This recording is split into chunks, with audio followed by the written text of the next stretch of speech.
All right, so welcome to Clean Living Lifestyle Part 1. This is a Part 1 this summer for the first time because we have had so much interest in clean living lifestyle, and the feedback has overwhelmingly been we want more of this information. So, if that is why you're here, great. If you're here because this just worked best with your schedule, I totally understand that too. But hopefully, you'll learn a few things that maybe are new to you, or maybe will remind you of a few things you already knew. But I will ask for your help at the very end of the presentation if you will be thinking of different topics or different products or resources that maybe I touch on in this program and you're thinking, oh, wow, I really wish I had more information about that. Please let me know because I will be developing the part 2 to go even further into this information. And I want it to be really representative of what y'all find interesting. So I would love your help and feedback, and you'll get the opportunity to do that at the very, very end. So, and Miranda has popped information in about how to reach out about wellness rewards in the chat. So wellness@ua.edu is the email there. So awesome. Thank you, Miranda. All right. So, wellness and work life has some upcoming events, like we were just talking about, some health screenings, some wellness classes, and some program options. So, if y'all would like to take a quick screenshot of this, of course, we also have our newsletter and many other announcements that go out across campus, but we like to give y'all an overview of what's coming up next, usually within the next month. So, I am actually having the privilege of getting to participate in the health screenings on the nursing end with bringing my nursing students. So if you come to Gorgas Library or Russell Hall, I will get to meet y'all. So please feel free to come up and introduce yourselves and give us good feedback, and let me just put names and faces together. But we'd love to have you. We also have an additional one in July at the Northeast Medical Building, and our medical residents here on campus will be helping with that, along with our wonderful work in wellness office. So also some other classes that are coming up. So strength and mobility, our clean living lifestyle part 2, and don't wait, hydrate. So I'll be teaching those last two classes I mentioned. And then move spring and summer heat at the rec center. Those are all great programs that y'all can take advantage of as well. So hopefully y'all are excited about those programs. We've offered more this summer, and we hope that that helps people with their flexibility and their scheduling. My name is Abby Horton, and I'm a registered nurse and a certified health and life coach. I teach here at University of Alabama at the Capstone College of Nursing, and I'm a Wellbeing Ambassador for the Honors College and your wellness class educator. My email is abby.horton@ua.edu. And if you need to reach out to me or have questions or things, please feel free. I'm happy to help as much as I can.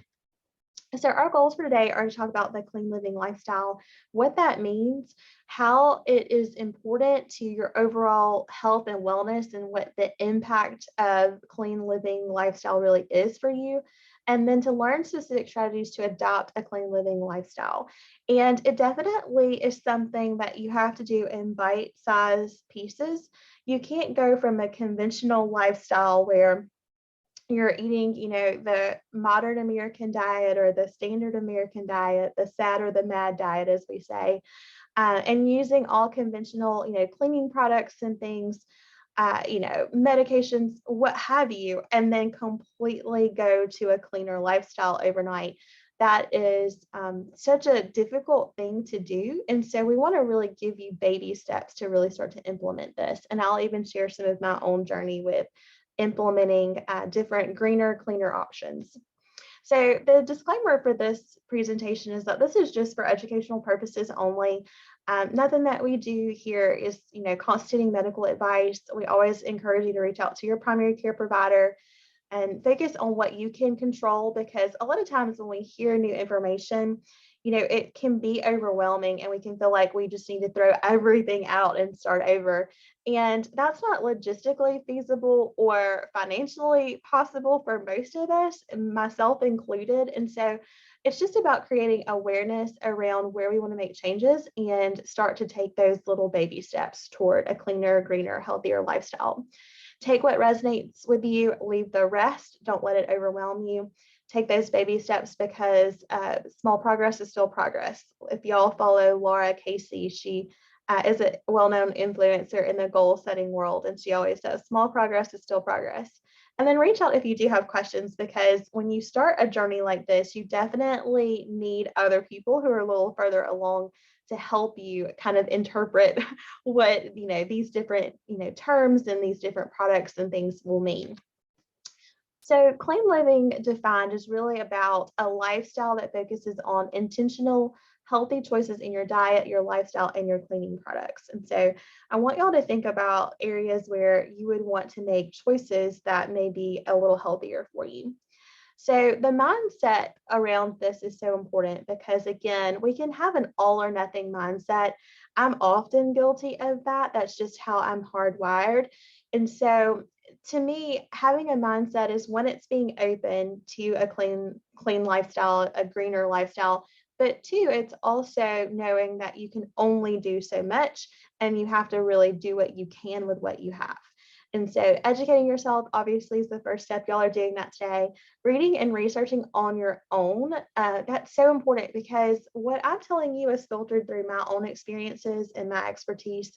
And that's going to be limited to my, particular circumstances. Certainly, I read and research and try to give you the best options, but you also want to do that for yourselves.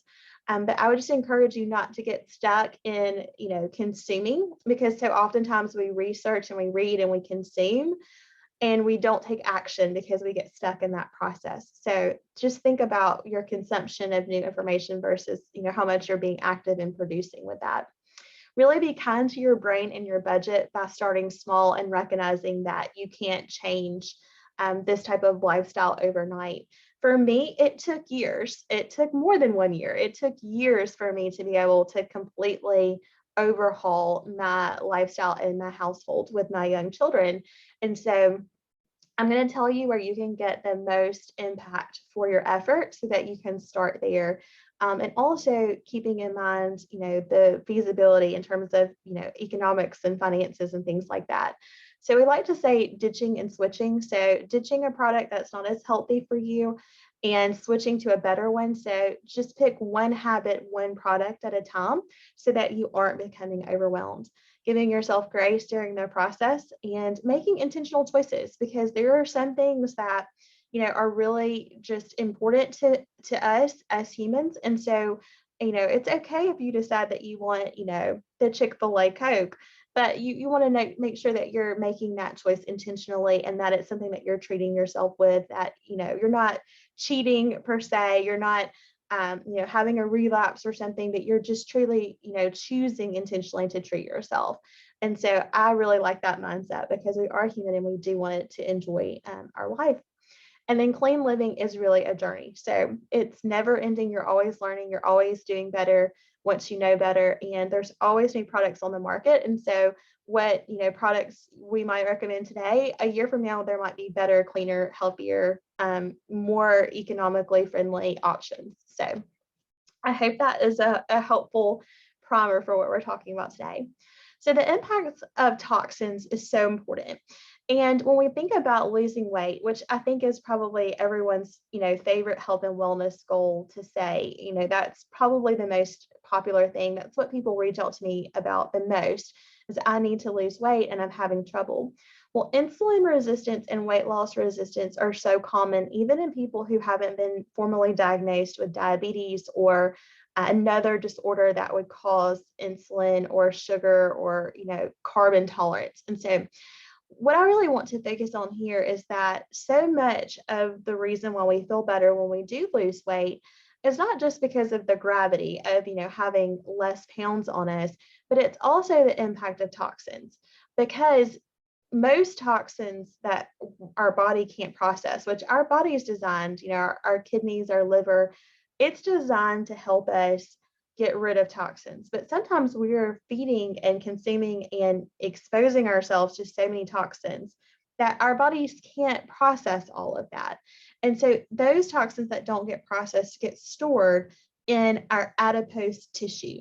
And our adipose tissue is fat tissue. It's fat cells. And so when we have a lot of extra weight, as particularly in our midsection, that tends to be because we've got a lot of excess, toxins and things stored. And that's really protective. We can get really upset when we gain weight. I know I've been on a weight loss journey for a number of years, and I would get so frustrated when I would stop losing weight or when I felt like I needed to lose weight.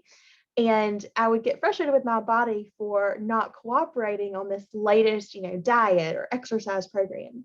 But really, truly, the reason that I was having difficulty losing weight, and about 87% of Americans who have weight loss resistance also have the same challenge, is that our bodies are designed to protect us. And it was just protecting me by not releasing those toxins into my body. And so as we lose weight, that's why exercise, even something as simple as walking and extra water, can be so impactful, because when we break up those fat cells in our body, we're releasing the toxins and the different things that they've hung on to. We've got to give our bodies time to get that out of our system. So you don't want to lose more than a pound or two a week, because you want to be able to give your body the support that it needs to get everything moving and eliminate it out of our body. And we're exposed to things like xenoestrogens and xenobiotics all of the time. And those are just chemical compounds in things like pharmaceuticals, in pesticides, different carcinogens because of chemical exposure, in foreign bodies, things that we're exposed to in the environment that we eat, that we're touching, that we're breathing in. And those things can really cause an overreaction in our immune system. It often leads to autoimmune disorders, and women typically are more likely, when we look at studies, to have autoimmune reactions or to have reactions to this toxin load because of the way our systems are built. Simply because women biologically were designed to be able to have a pregnancy. And so our immune system has to work differently, because when we are expecting a baby, then our immune system has to operate at a different level so that that fetus, that baby can be safe. And so our immune systems are going to operate a little differently. The chemicals that make up that process are going to operate a little differently. And so we tend to have more of a sensitivity to toxins, to chemical exposures, and we tend to have more autoimmune reactions. And so that's why you'll hear people say women are more likely to be diagnosed with X, Y, or Z. That's why, at a very, very basic level. And so chronic inflammation, skin problems, things like rashes or acne, brain fog, just not feeling like you have a clear head, blood sugar imbalances, are so hard to pick up, because it's not just about your one-time, morning fasting blood sugar, which is what we check at Wellbema, but also about how that fluctuates throughout the day. So you may wake up with a blood sugar that's within the normal range, and we like to see that, 65 to 70 to, 100 or, thereabouts. Different people will give you a little bit of a different range, but that's about the normal range for most folks.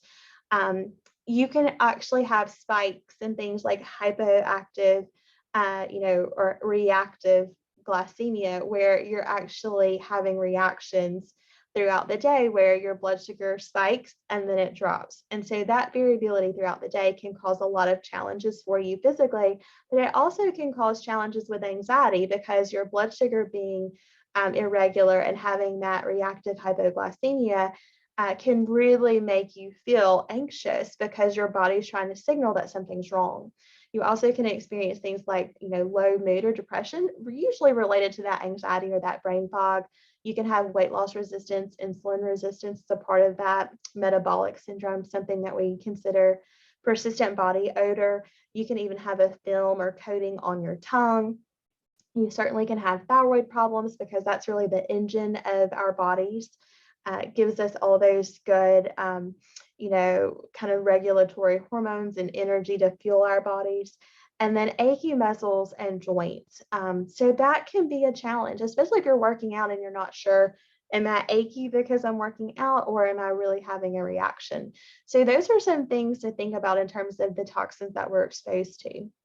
So in 1938, that was the last year that we had any federal legislation regulating the beauty industry.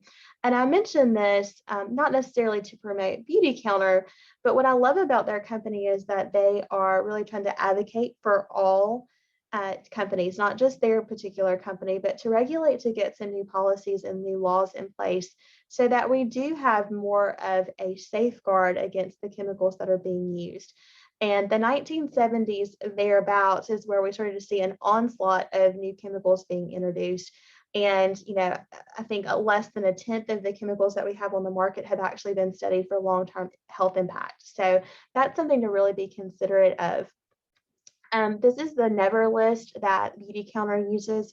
And so I use it here because when you look at the ingredients and the products that you use, most exposure, especially for women, tend to be that they consume around 300 chemicals before breakfast. And it's all because of beauty and hair products and skin products. And so certainly that can apply to anyone, but women when they test and women when they survey them tend to have much more exposure than their male counterparts, and it's typically because of product usage. So then my disclaimer then is it's really not about being female, but it's about your habits around the products that you use. And so if you do use a lot of products, it's important to know what you're using and to choose cleaner options. And so this is the Never list. Much of the list here, these things have already been banned in Europe, but we have not made that be a ban here legally in the US. So something to consider. 26 seconds is all that it takes for whatever you put on your skin to actually be absorbed into your bloodstream. So I ask, what's in your products, because when you're putting something on your skin, it's as if you're eating it. And so if you wouldn't want to eat it, if that would be a concern for you, you probably don't want to put it on your skin. So that goes for things like your deodorant, your lotion, your sunscreen. And certainly those things are not going to be edible, but when you think about kind of that outlandish thought of, would I eat my sunscreen? Would I want to do that? Then that can be a way for you to really decide, is this clean enough for me to be putting it on my skin? Because you're consuming it, it's just in a different way. So our skin is the largest body system and body organ that we have. And it's there to protect us as a protective barrier against, sharp objects, against, the elements. It's there to keep us warm and cool and all of that. But it also is permeable. So it does let what we put on it go into our bloodstream. And so it is impacting our health, whether we realize it or not. And then looking at the 8 most toxic things in our homes, it's things like plastic water bottles.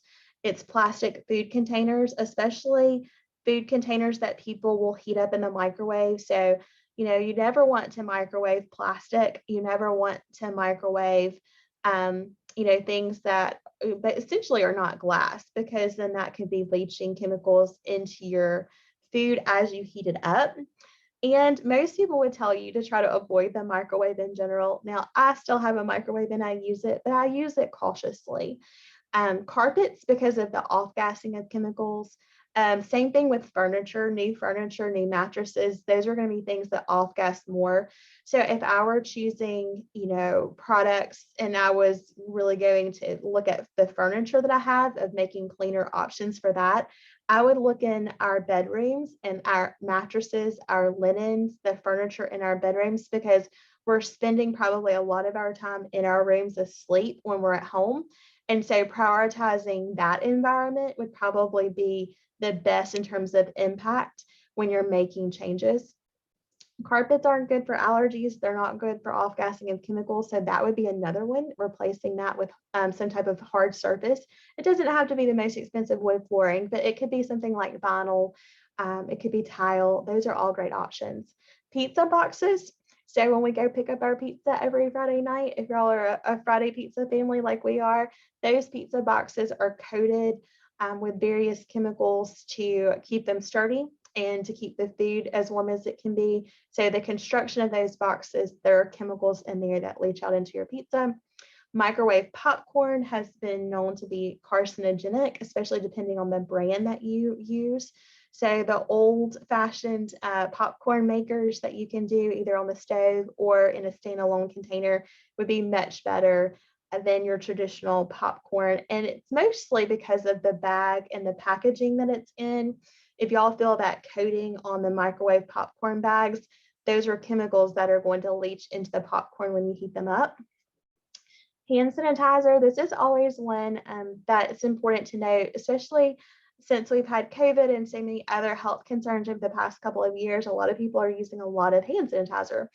So it's important that you get some without the triclosan and that you get one that is not going to eliminate your good bacteria, because if you're constantly eliminating your good bacteria, it's going to cause an imbalance in your gut microbiome, and it's going to get all of those good gut bacteria out of balance, and that can cause some health problems.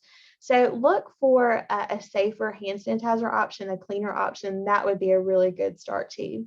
Sofas are going to be the number 7, kind of most toxic thing when surveyed, and then strawberries, because you see all of those beautiful kind of porous texture on the strawberry. That is an amazing source of having chemicals, toxins, pesticides, and dirt all getting in those little pores. And the skin, y'all know, on a strawberry is very thin. And so strawberries are going to be one of those things in the dozen, clean, the clean 15 and the dirty dozen. Those are going to be ones that you want to actually get in an organic, if you can, option, so that they're really clean. You also can make a little solution of water, salt, and vinegar. And so you can fill up a bowl in your sink.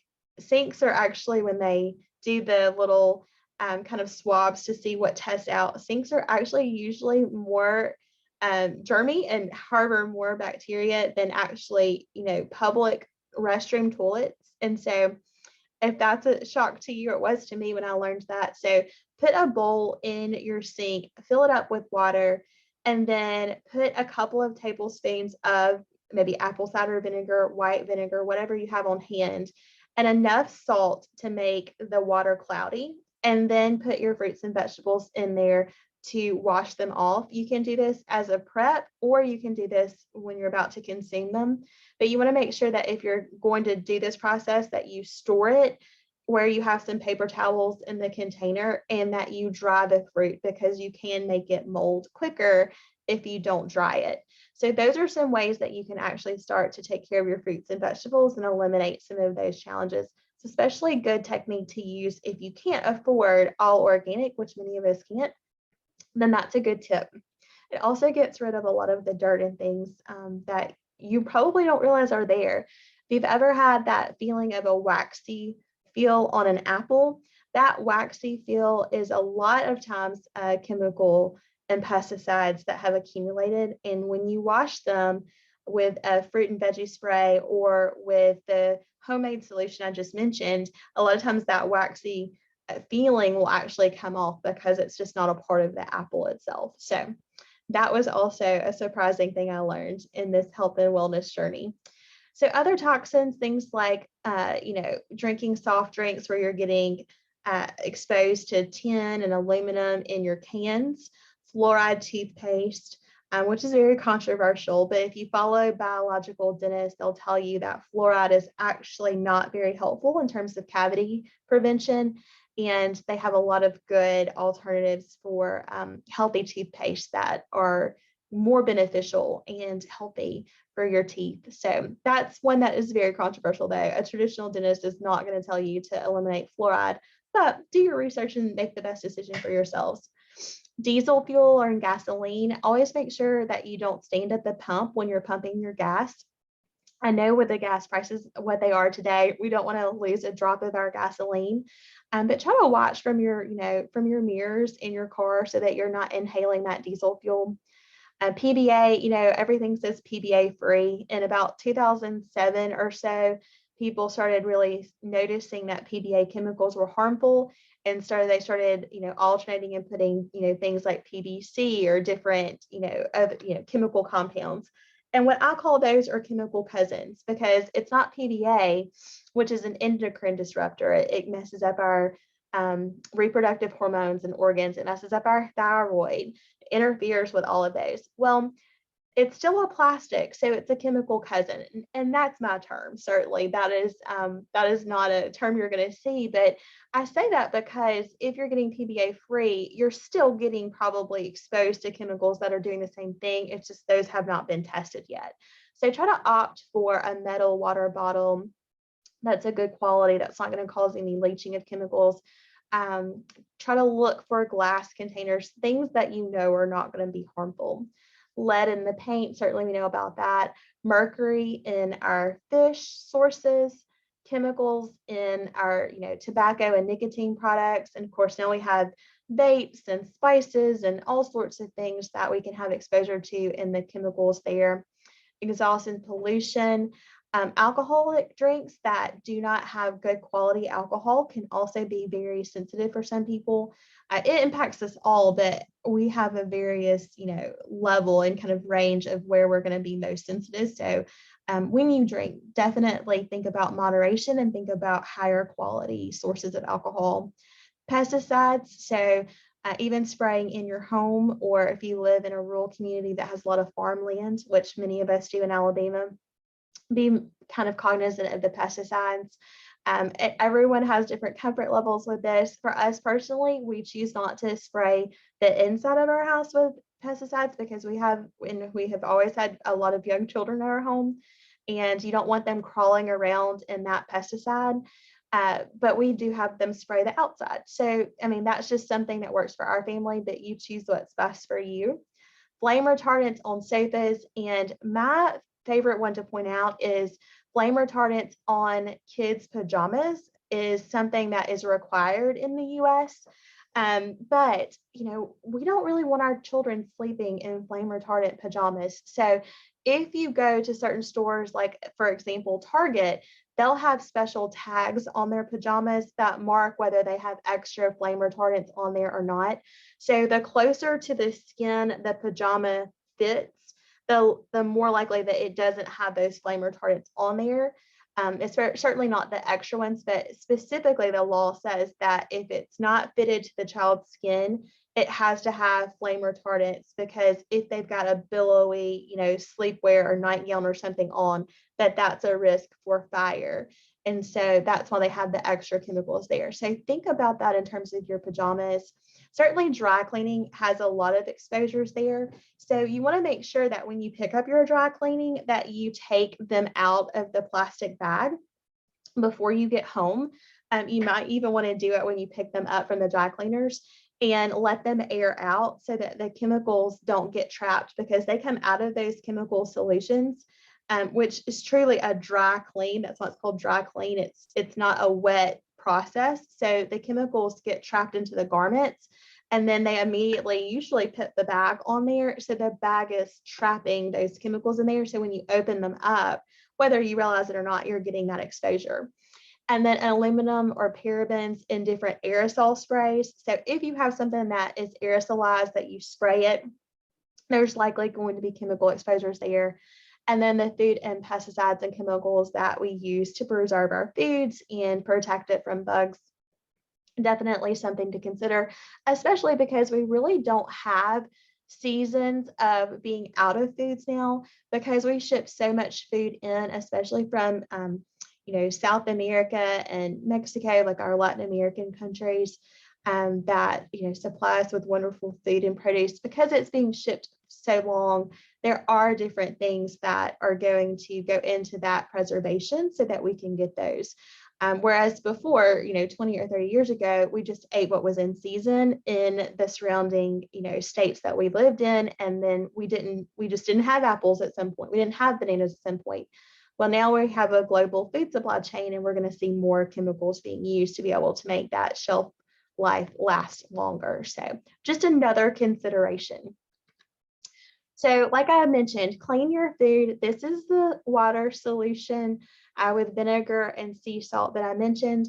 I am always going to be talking about Celtic sea salt, or maybe even Himalayan pink salt. What I'm not talking about is the regular table salt that you typically use. So not the blue container with the girl holding the umbrella, right? I want you to think about using Celtic sea salt or Himalayan pink salt, which are going to be healthier for you. They're going to have trace minerals in there. Usually Celtic sea salt has around 66 trace minerals, and that helps keep your electrolyte balance in check.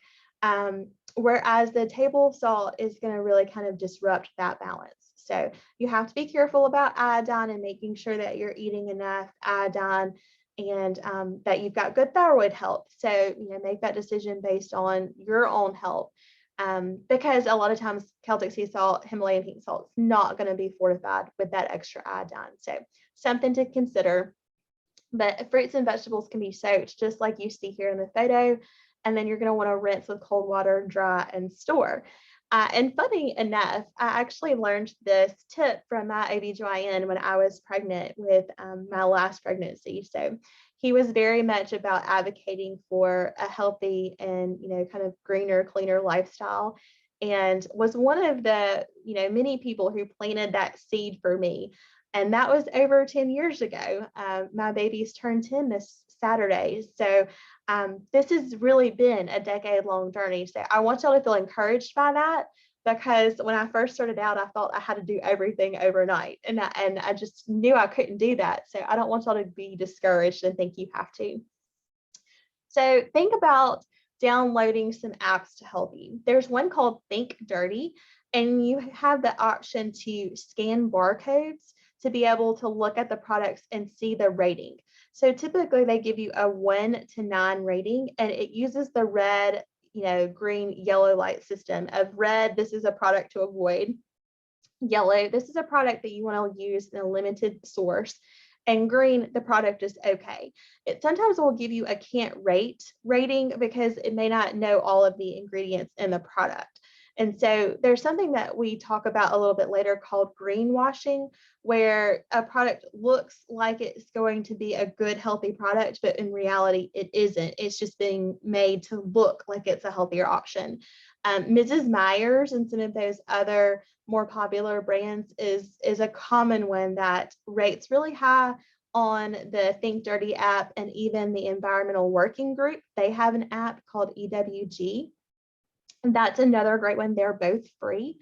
And you look at some of these green products and their ratings are just as high as the conventional products that you would buy at the local grocery store, but often they're more expensive. So I actually am more upset about the greenwash products because they're telling us that they're healthy. They're telling us that they're clean and green and good for the environment and for us, and even charging more when really they're as detrimental or more so than the conventional products that you could have gotten cheaper. So just be on the lookout for that. Try to reduce your plastic use as much as you can. Open windows in your car, in your office, in your home to air out the house. I think that's so important, especially when seasons change. Try to stop using candles and fragrances. That's particularly important in the work environment, but even more so at home for you because you're getting that constant exposure. There are very few candles on the market that are clean and okay to use. Anything with a synthetic fragrance, the little air fresheners that hang from your rearview mirror, your Scentsy candles, your Glade plugins, your Febreze has some of the most carcinogens of any products. Goodness, those are the common ones I see. All of those are going to have so many endocrine disrupting chemicals. So those are the ones that you really want to be wary of. Choose organic when you can. I definitely do not. We're a family of 7, so we cannot choose organic for everything. But milk and the dirty dozen are going to be 2 that you really want to think about. And then chicken, because chicken has so many antibiotics. So that's something to consider. Swap to healthier cleaning products one at a time. So if you decide that you want to, kind of adopt this lifestyle, I would recommend starting with your laundry detergent in terms of a household product, because you're wearing your clothes all day. So to me, that's one of the best ones you can switch out first, because it's going to completely overhaul the fact that you're wearing clothing that isn't full of chemicals every day. So drops is a favorite one that I really like, and it's very, very economical. So you can have shipments sent to your house and you can choose the frequency. They have referral codes so you and your friends can help each other get $10 off your order. And it's a great way to get your dishwasher detergent and your pods for your dishwashers. So you can do clothes and dishes. in the same order. They're coming out with other products that I haven't tried, but their clothing detergent works really, really well. And so does their dishwasher detergent. So that's something to consider. I've seen several people share that on Instagram, and I thought, I'll try it. I've tried everything else. What I love about it is that it's in a pod that is environmentally friendly, because most products that are clean that work well are in a liquid form, and this one is not. So it's mess free, so my kids can help with laundry. I don't have to worry about laundry detergent going everywhere, but also the pot itself is environmentally friendly because it breaks down, and it's not bad for your septic tanks and things like that, which can be an issue. House cleaning plants, so things that are going to naturally clean the air. There are plants you can just do a quick Google search and see, air cleaning house plants, and you get a list of all of the great plants that you can put in your home. Avoiding aluminum foil and plastic is really important. Limiting the use of the microwave. Trying clean beauty products. Again, when you run out of deodorant, which to me is the hardest clean beauty product to swap. I have not found a deodorant that I absolutely love that works amazingly well. And I've tried most of them. So to me, that's the hardest swap out there. But when you run out of your conventional deodorant, or when you run out of your conventional toothpaste, then swap it out instead of just starting over tomorrow. You can try to drink filtered water out of a reusable bottle. That's really helpful. Being cautious about the pesticides, like I mentioned, ditching and switching the other household products one at a time, and remembering not to let the greenwashing impact you. You also can have things that come in because of your shoes, if you wear shoes in the house. And I'll have to admit, now that my kids are older and they're not on the floor as much, we don't take our shoes off every time we come in the door, unless, they're obviously soiled or they're my nursing shoes or something. But when my kids were under age 5, I definitely had our shoes off at the door, because that helps prevent things from coming in. There's lots of germs and bacteria and viruses that come in on our shoes. And so environmental exposures, diesel fuel, blood, those have all been tested out on shoes. So if you have children in the home regularly who are under the age of 5, they spend the vast majority, I think it's something like 80 to 90% of their time on the floor. And so that's more important that you have those shoes and doormats at the door, so that it's that first line of defense. You're not having to clean up. It also helps from tracking in dirt and mud and dust and all of that. Considering your furniture and building materials, try low or zero VOC paints. Keep the humidity at optimal levels, which is hard to do in Alabama in the summer. Again, avoid wearing the shoes in the house. Dust frequently, because dust can harbor those things that I've mentioned: toxins, bacteria, viruses, all those things. They can linger in dust particles. Prioritize a non-toxic mattress and bedding, like I mentioned earlier, because you're spending so much time there. Switch to glass. Try to avoid non-stick cookware. Cooking is not my favorite thing to do, so I need non-stick cookware. But if you can use, pans that are going to be kind of more of that ceramic finish, or if you can use glassware in the ovens, if you can use cast iron pans, those are all going to be better, because they're not going to leach toxins like Teflon into your food. Teflon has been found to be very, very carcinogenic for people. And once it starts to flake, toss it, because once it starts to flake, which it often does, it's getting in your food and you're eating it. It's in a recent study been shown that we eat about a credit card size amount of plastic every week. So that is something we want to really eliminate. Use natural hand soap. That's another great swap, very easy to do. Wash with clean laundry products. Use the antibacterial products mindfully, like I mentioned with the hand sanitizer. And then the skin and hair products are going to be really important, because I mentioned how much we actually get exposed to that. You also want to check your home and car and office for mold and mildew. Mildew is just another form of mold, and it is as harmful as mold. And sometimes we don't think about it, because in the South, I feel like everything mildews if we're not really careful. So think about that. That organic coffee, if you can, coffee and peanuts and corn, gluten, all of those are going to be high risk for fungal components. So mycotoxins, and mycotoxins are just a type of fungus. And so that's going to give you a lot of exposure. So if you have an intolerance to things like drinking coffee or peanuts or corn or different things like that, it may be because you're getting a lot of kind of fungal content in that food. So important to be mindful of that. Nutrition really is the foundation of health.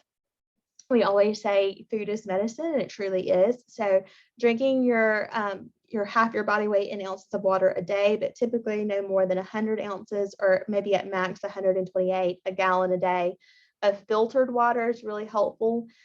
Eating the rainbow in terms of, eating all of the different colors, not just green and beige food, but, reds and oranges and blues, because you're getting all those good antioxidants, which helps get all of those toxins out of your body. Eating veggies, most, and drinking water first. Focusing on a whole food diet, eating fiber, which can really help to bind those toxins. Avoiding processed or prepackaged food. So really shopping the perimeter, the outside of the grocery store is helpful.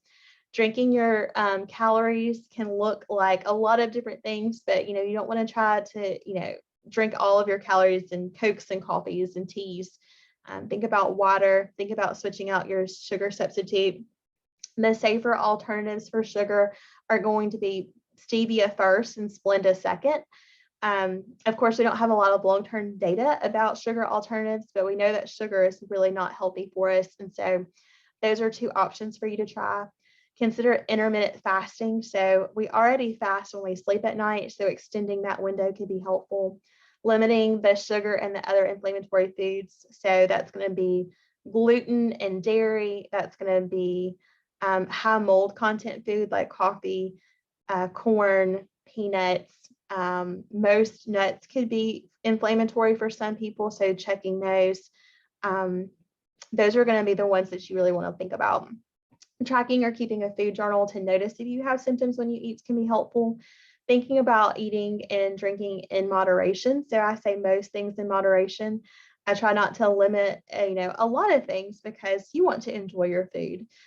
Food is not just fuel. Food is celebratory. Food is, an important part of our lives usually. And so we don't want to just treat it as a fuel source. Trying not to moralize food and saying things are good or bad, and asking for professional help if you need it. I really highly recommend seeing Suzanne Henson over at the UMC Center. She is a registered dietitian nutritionist, and she can help you with a lot of these personalized goals. I'm giving you general recommendations for health and wellness, but she can actually look at your personal history and take measurements and get numbers for you and give you a more personalized plan. So really encourage you to reach out to her. This is the clean 15 and the dirty dozen. Any, simple Google search will give you this list. And sometimes it changes, based on new research, but this has been pretty standard for the last few years. And this actually comes from the Environmental Working Group. So apple, celery, cherry tomatoes, cucumbers, grapes that have been imported, nectarines, peaches, potatoes, snap peas, spinach, strawberries, sweet bell peppers, hot peppers, and any kind of greens, because they're going to hold on to the pesticides. They've got thinner skin, that sort of thing. So the things with harder skins like pineapples, that's not going to be easily penetrated with a chemical. So hopefully this list is helpful for y'all, and you can start making some changes based on what you typically eat. And mentioning the weight loss, like I started out the presentation, being mindful that fat cell or that adipose tissue is actually storing toxins and chemicals that your body can't eliminate. So drinking plenty of fluids, moving your body, sweating. I never realized how much really when you're having weight loss resistance, how much it's important that your body moves and sweats, and how difficult it is to sweat. So if you go outside and it's hot and it's humid and it's, in the 80s and 90s, and you're not immediately sweating, which for a time I did not. I always thought that was a good thing. I was happy with it because no one wants to be, sweaty and feel yucky. But you actually want to have that immediate reaction of sweating, because it means that your body is responding appropriately and it's trying to help regulate your body temperature, or it's trying to get those toxins out if you're, sweating intentionally, like in a sauna or exercising. So drink those fluids, move your body, and sweat as much as you can, and make sure that you're replacing that water and those electrolytes as you do sweat. And that's really important. So if you don't sweat easily, that might mean that you need to do some further investigation. Moving the body can be anything from, fancy gym workouts and Orange Theory, which is the most difficult thing I've ever tried, to CrossFit, to just taking the stairs, parking at the back of the lot, making it fun, having dance parties while you're cooking your food, swimming now that it's summer. Those are the things that you can really work in just to purposeful movement. I really think it's important to have regular chiropractic care. That can be beneficial in terms of, your neuro pathways and just your overall sense of well-being. So important. And keeping your detox pathways open. So you've got to make sure that you're regularly going to the bathroom, that you're, sweating when it's appropriate to sweat, but not to excess. That you're, crying. Crying is a detox pathway. When you're stressed, you actually release those chemicals that are in your body. That's one way to keep them from being trapped. So when we don't cry, we're trapping those chemicals in our body. So that's another detox pathway we don't think about. But you want to make sure all of those are working really well, and then just add in movement. Charles, actually, from the University Rec Center, taught a class several years ago before COVID about people think that because they go and work out for an hour at CrossFit, that they should be really, fit and trim and healthy. And they don't understand why they aren't when they're, doing this really intense 1 hour CrossFit workout, which has been super popular for years. And he said, I always have to remind them that that's just 1 hour of 24 hours. What you're eating and the purposeful movement that you're doing throughout the day, if you're pretty sedentary, and kind of, really just not very mobile at all during the day, sitting in your desk chair, that 1 hour of CrossFit is not going to be enough. And also, I would add, it can be causing inflammation because it's really intense workouts, right? So that clicked with me. That's common sense, but when he said it, it just really caused a light bulb to go off for me. So I always have to remember, just because I'm working out doesn't mean that I can't, do other things during the day, take the stairs, park in the back of the lot, that sort of thing, because purposeful movement all day long is really critical. Resting the body is also important. So making your bedroom a sanctuary, really prioritizing, like I said, the things that you can control, limiting your tech and devices, keeping your bedroom just for sleep, making sure it's comfortable, getting in bed by 10, not having blue light exposure. All of those things are going to be important, and that you rest more than just sleeping, not hitting the snooze button and then running all day and then trying to, turn off the lights at 9 or 10 o'clock and go to sleep. Our bodies aren't designed for that. Reducing EMS, so trying not to use electronics while they're charging, making sure that you're not close to your Wi-Fi router, that you turn your Wi-Fi off during certain periods of time just to give yourself a rest. Smart meters on our power. I mean, there's so many different exposures. Those are things that you can really start to try to eliminate or to avoid so that you're not getting that long-term EMF radiation exposure. So there are things like trying earthing, or what we call vitamin G, where you put your feet on the ground. It's why we feel so good when we go to the beach, because we're earthing and we don't know it. We're walking on sand. Whereas, if we're not children anymore, we're probably not walking barefoot a lot inside or outside. Trying to really think about not wearing wearable technology all the time. My watch is an old school watch, $30 from Amazon. It does not do anything but tell me the time. I don't try to wear Fitbits or other devices all the time because I'm particularly sensitive to it. And so some people are, some people aren't, but I just am sensitive to it. And so I try not to wear that unless I'm participating in a challenge or unless there's a particular reason for me to, but it's not something I'm going to wear every day. And certainly I'm not going to wear it all day, every day. But again, do what works for you. Try to keep your devices away from your body. Try to keep your phones out of your bedroom. Try not to put your laptops in your lap because of that radiation exposure. All important things to think about. Try to use wired headphones instead of the Bluetooth because that's giving so much radiation to the brain. Try to use your Bluetooth speakers like in your car if you have that option, so that you're not having to hold the phone up to your head every time you take a call. Those are all good things.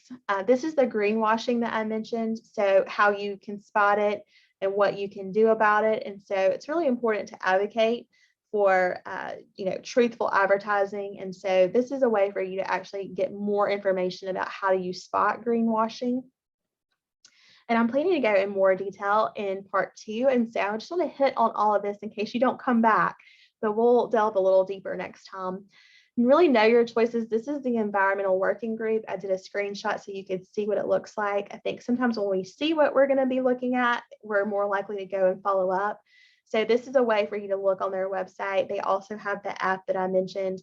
It and the Think Dirty app are really good to use. Eventually, until you start using new products, you're going to get to the point where you know your favorites, and so you won't have to use them as much until you are going to try something new out. And I think that's great.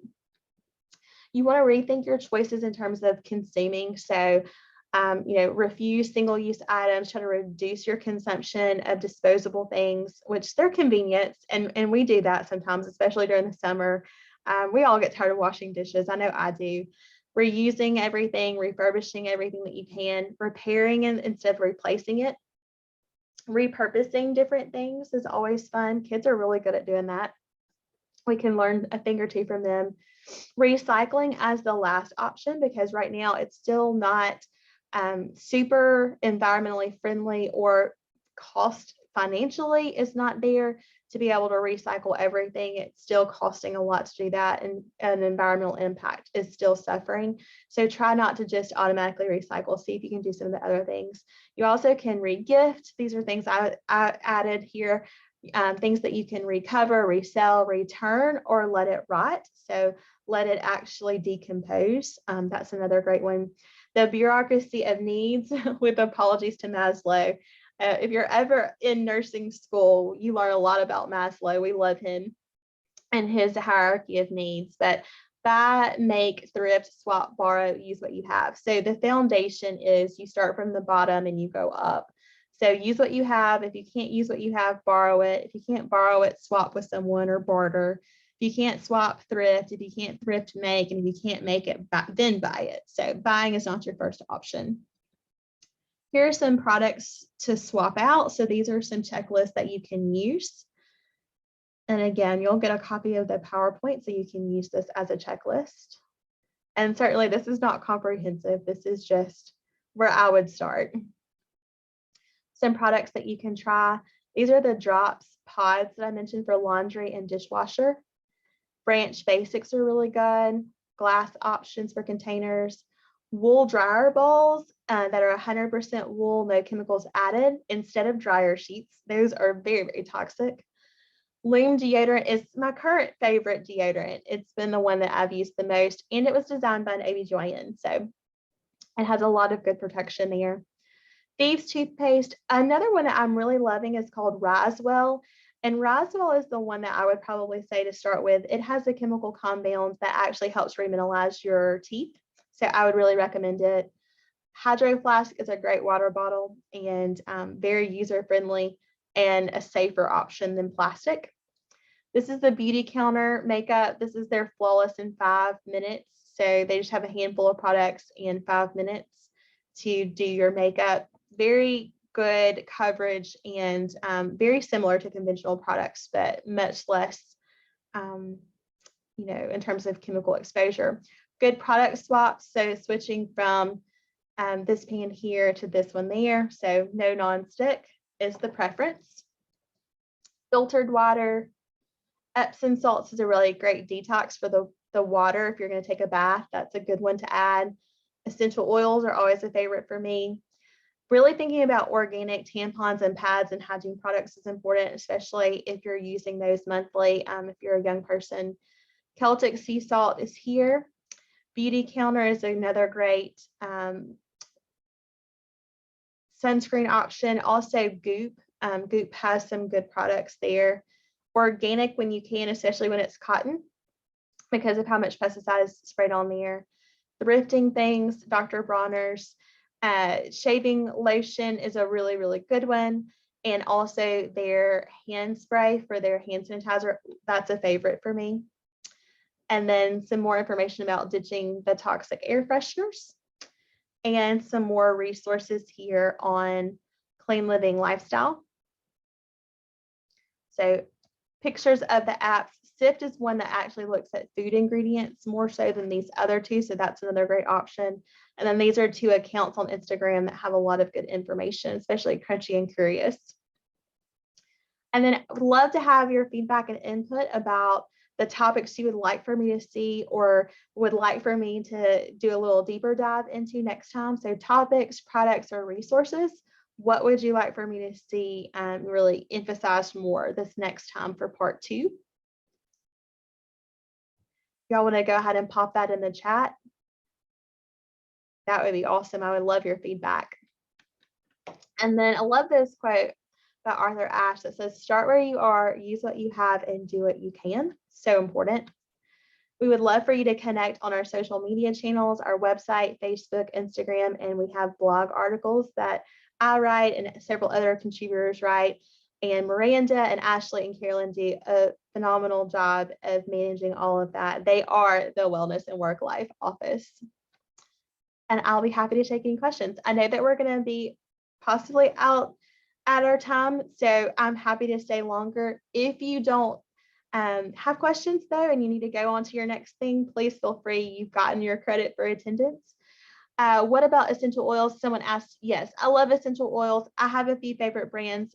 What I would say about essential oils is make sure that they're medical grade, because if you're buying them at a big box store, or even if you're buying them at the local health and food store, it may not be a medical grade essential oil. And if not, it could burn your skin, or it could be something that you don't need to ingest. So lots of different things going on there, but I do have a couple of favorite brands, and I think it's important that you really investigate those to see what works best for you. But yes, my bathroom counter is filled with essential oils.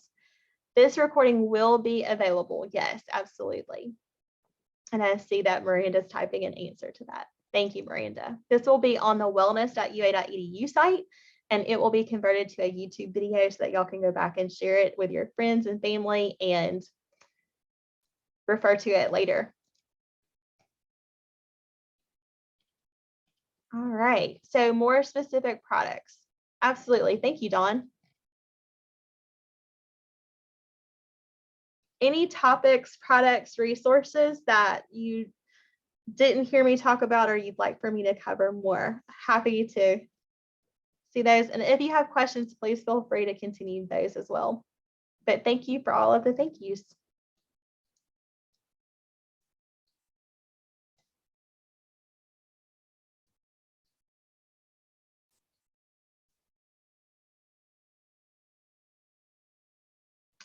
Yeah, Hillary, let me put it in the chat for you.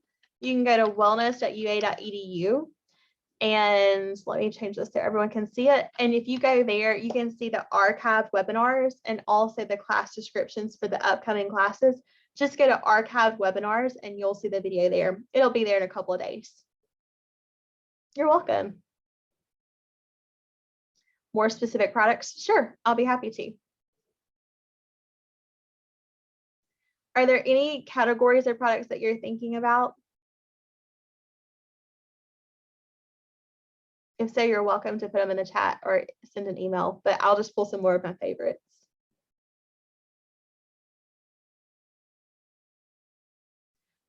More specific ingredients to avoid. Okay, we can do that. Usually when I'm looking at food or products, if there's more than 5 or 6 ingredients, I try to avoid it. And if I can't pronounce it, I try to avoid it. And that's easier than giving you a specific list because there's so many chemicals. But we can talk more about that next time for sure. Good, I'm glad that this was informative. Pots and pans and household cleaners. Great, okay. Looks like we're going to do more of a product and resources next time.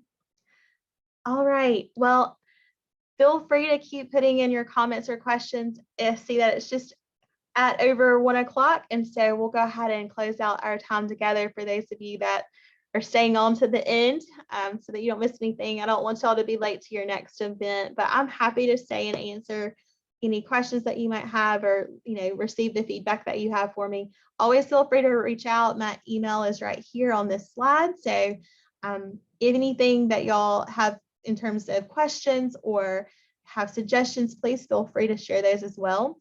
If you have new class topics that you would like to see, this class was kind of born out of a need from several people saying, we would like to learn more about this. Can you offer this class? So if you think of other topics that would be fun, let us know. We're considering one on heart goals for the spring, and then coming up in the fall, we're working on pitching a class on weight loss done well and looking at a more holistic weight loss. And so those are a couple that we're trying to pilot soon. But we would love to continue offering variety for y'all. So thank y'all so much for all of your participation, and I hope y'all have a great rest of your day.